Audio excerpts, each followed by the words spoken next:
Assalamualaikum warahmatullahi wabarakatuh. Halo, apa kabar adik-adik? Sehat semua kan? Alhamdulillah, tetap semangat dan luar biasa. Alhamdulillah, pagi kali ini kita dapat berjumpa kembali meski tidak secara langsung. Kita akan belajar pelajaran pendidikan agama Islam. Namun sebelum itu, marilah kita mulai pelajaran pada pagi hari ini dengan membaca doa. Mari kita berdoa bersama-sama. Bismillahirrahmanirrahim. Rabbi zidni ilma warzuqni fahma. Amin ya rabbal alamin.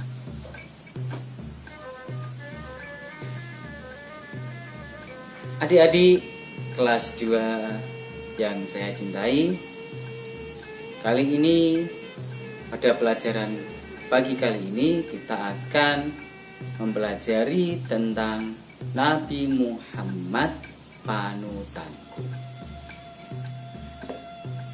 Ayo, ada yang masih ingat rukun iman ada berapa? Rukun iman ada 6, ya. Iman yang pertama, iman kepada Allah. Iman yang kedua, iman kepada malaikat Allah. Iman ketiga, iman kepada kitab-kitabnya Allah. Iman yang keempat adalah iman kepada Rasul dan Nabi Allah. Iman kelima, iman kepada hari akhir.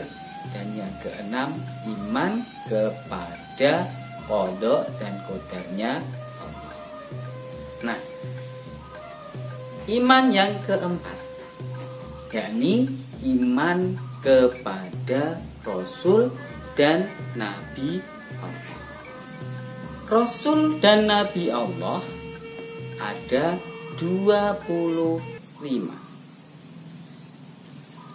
25 ini dimulai, yang nomor 1 adalah Nabi Adam, dan yang terakhir adalah Nabi Muhammad. Jadi Nabi Muhammad adalah Nabi terakhir, dan tidak ada lagi Nabi setelah Nabi Muhammad. Nah, kita sebagai umat Islam, Nabi kita adalah Nabi Muhammad. Nabi yang menjadi suri tauladan bagi kita. Adik-adik yang saya cintai dan dirahmati oleh Allah, sudahkah kenal kalian dengan Nabi Muhammad? Nabi Muhammad adalah Nabi terakhir yang diutus oleh Allah untuk menyampaikan wahyu kepada umat manusia. Nabi Muhammad lahir pada tanggal 12 Rabiul Awal. Kalau kita mengenalnya tanggal 12 Mulud, ya. Pada hari Senin tahun Gajah.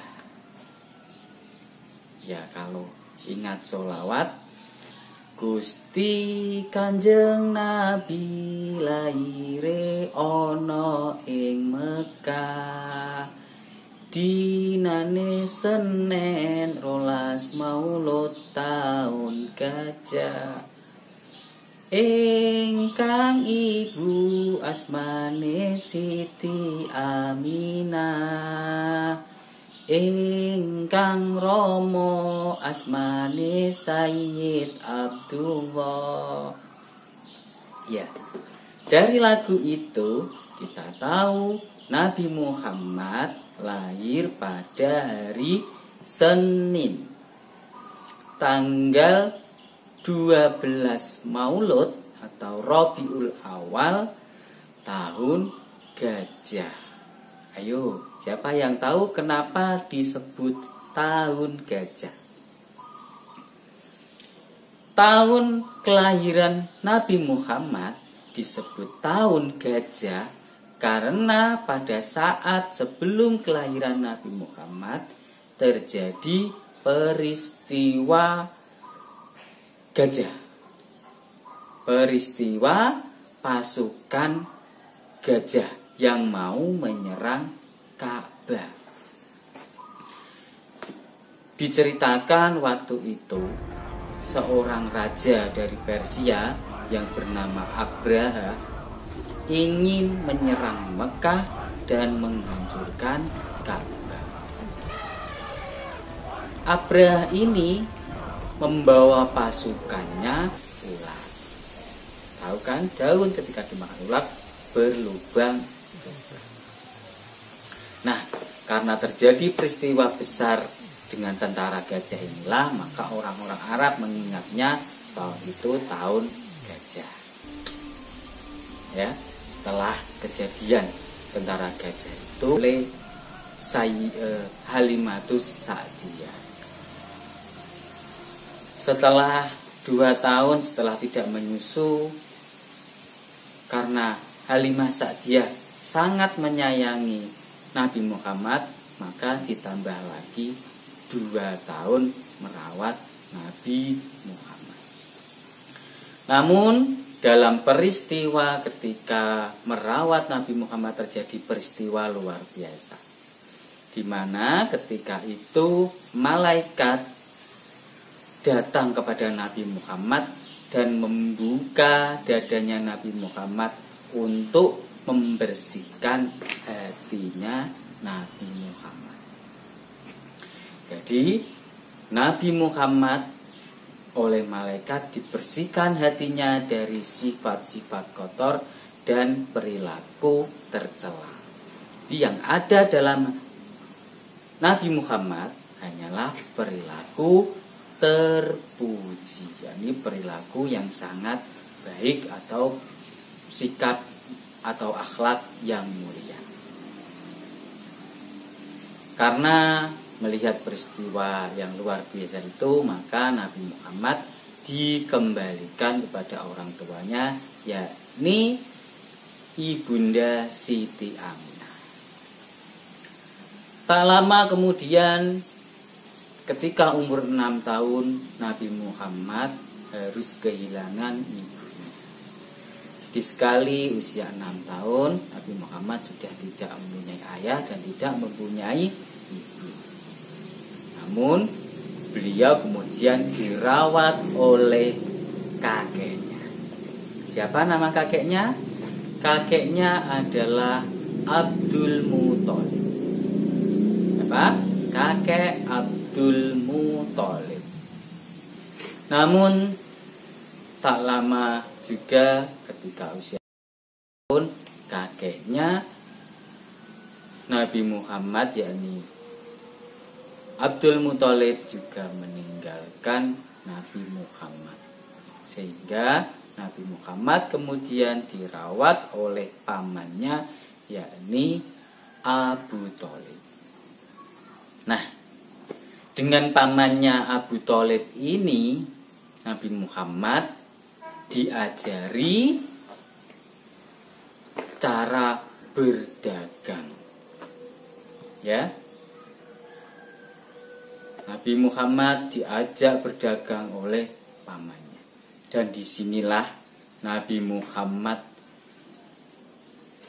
mulai dikenal orang bahwasanya Nabi Muhammad itu sangat jujur.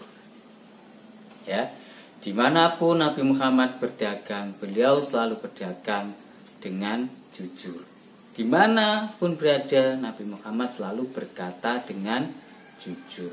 Jadi apa yang dikatakan oleh Nabi Muhammad itu dikatakan dengan jujur dan dapat dipercaya oleh orang lain.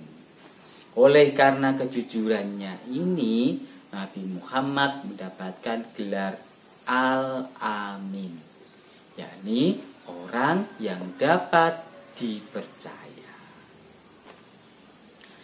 Nah, demikian sedikit tentang cerita Nabi Muhammad.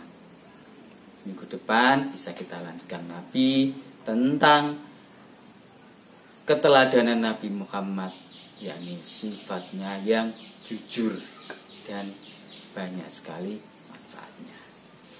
Cukup sampai di sini dulu perjumpaan kita. Mudah-mudahan kita berumur panjang dan sehat, dan Allah selalu memberikan rahmat kepada kita. Amin ya rabbal alamin.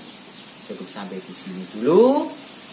Marilah kita tutup perjumpaan kali ini dengan bacaan hamdalah. Alhamdulillahirabbil alamin. Akhirul kalam. Wallahul muwaffiq ila aqwamit thoriq. Assalamualaikum warahmatullahi wabarakatuh.